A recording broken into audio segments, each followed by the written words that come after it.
A man has a choice. I chose the impossible. I built a city where the artist would not fear the censor, where the great will not be constrained by the small, where the scientist would not be bound by petty morality. I chose to build rapture. But my city was betrayed by the weak. So I ask you, my friend, if your life were the prize, would you kill the innocent? Would you sacrifice your humanity? We all make choices, but in the end, our choices make us.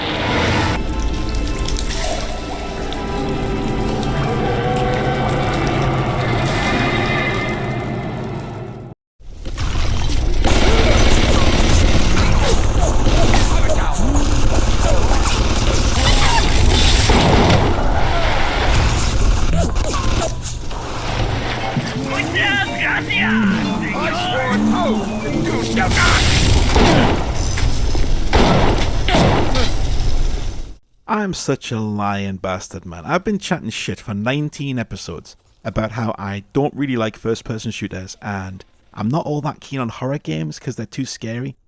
And here we go again. Another spooky, scary, creepy horror fest, which is also a first-person shooter. I don't know if this is a lie I've told myself over the years that I'm just locked into now or what, but on the evidence of this list, I really don't have any issue with scary spookies or shooty bang bangs. In fairness to me, it's the fringe cases I like. I'm not spending time playing the yearly Call of Duties or the Wolfensteins.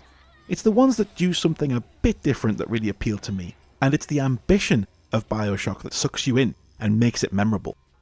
But make no mistake, this is really quite unsettling. It's chock full of jump scares, especially early on, before you're familiar with Rapture and everything is designed to be over. Holy Jesus! Gee, fucking piece of shit bastard. Wet. Oh god. I'm fine.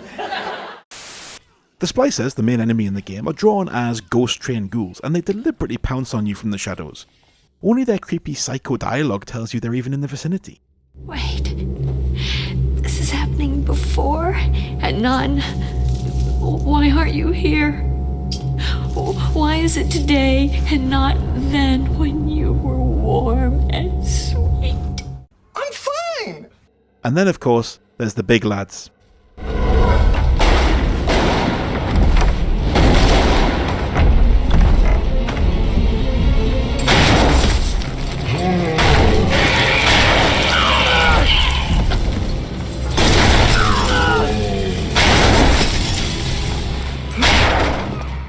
First things first though, why does this stand out from the other waves of scary shooters like Fear or The Darkness? Well, Rapture is one big reason. The intricately authored visual design of this underwater city isn't just to look gorgeous, which of course it does in all its Art Deco glory, but it's all in service of the story and atmosphere. The new hardware is utilised to incredible effect, not just with these awesome water physics. Seriously, we weren't used to this kind of thing on consoles. This was mind-blowing.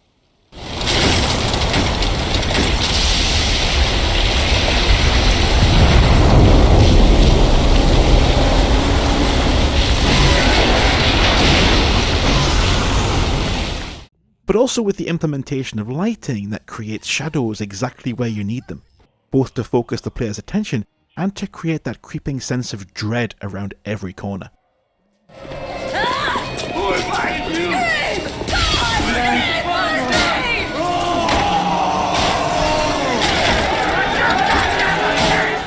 These visuals also tell the tragic story of the downfall of an entire society, from the lofty utopian ideals of scientific progress and utilitarianism, to the Adam-addicted self-harming horrors that now scavenge these abandoned, ruined spaces. And that is the other thing that stands out here. The fact that there's a bigger reason behind all this running and gunning than usual. You're not here to rescue the president's daughter, or get revenge for something, or to kill the terrorists for America.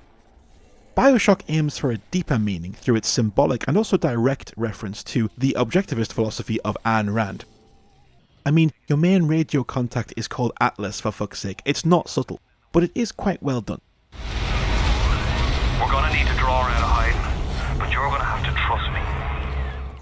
If you're not familiar, Bioshock is opposed to, rather than supportive of, Rand's ideas, presenting a kind of fan fiction companion piece to Atlas Shrugged, in which Galt's Gulch is actually this vast, sprawling underwater city, in which all the best scientists, business luminaries and creatives built a new world without religion or government diktat.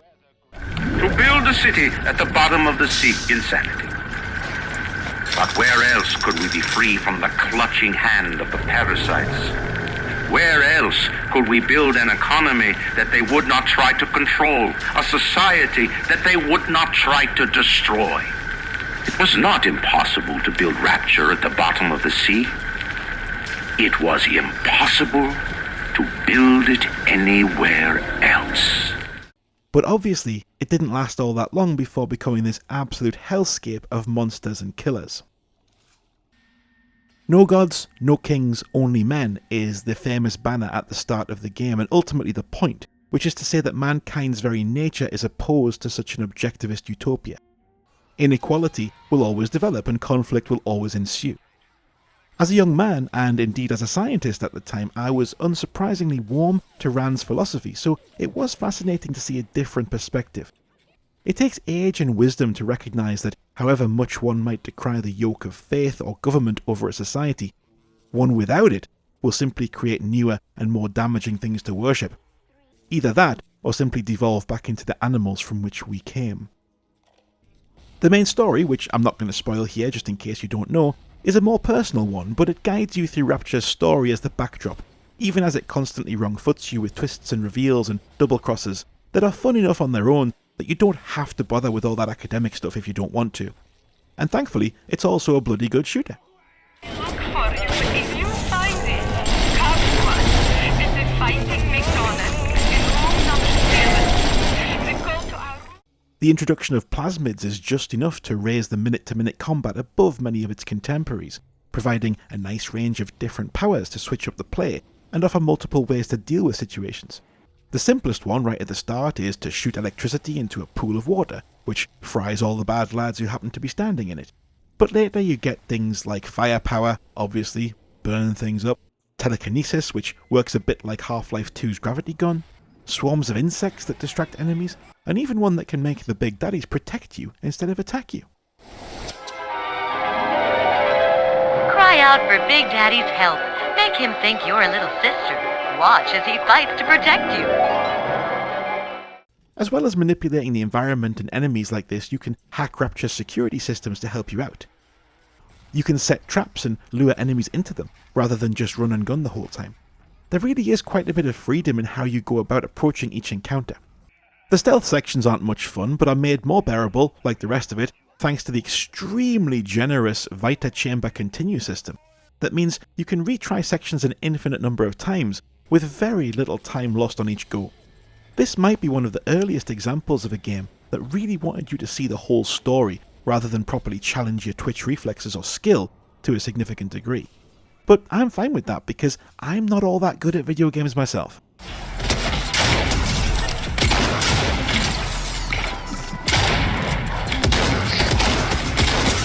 Μαλάκα δεν γίνεται να μην το πετυχαίνω. Μαλάκα δεν γίνεται να μην το πετυχαίνω ποτέ. Το duty δεν... I'm fine. Bioshock is a special one for all the reasons I've mentioned and felt like a real step change in what shooters were at the time. It's a classic for a reason, and it's still well worth a shot today. Thank you. The path of the righteous is not always easy, yes. The reward will become clear in time. Be patient.